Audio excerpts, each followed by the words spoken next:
si ñoo xam ne nii dañuy ñëw di ñu jàppale yëpp.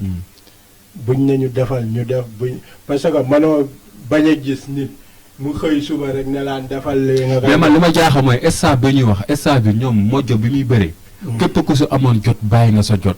parce que ku su amul woon jot ut nga jot ba ñëw maanaam yenn kër moja ànd ak mu dem stade man si stade bi moom jour boobu laay gis ñoo xamante ne gis naa la ñu dem stade.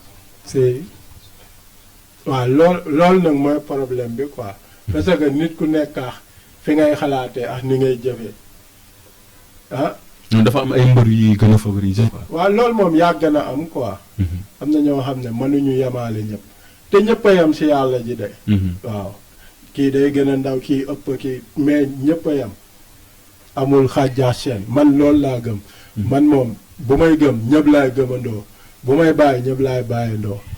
te ñaanuma yàlla bàyyi kenn ñëpp laay gëm lu waay def nag baax na. mais man duma jàppal nit dara est-ce que yaa ngi comprendre lu nit def nag baax na quoi. mais ñun booy lan la. ñun nañ gën a respecter suñu bopp entraînement ne si xam ne yàllaa fi ne quoi. yee muy mbëri yoof ñëpp. man damay dégg ñu ne maanaam mbër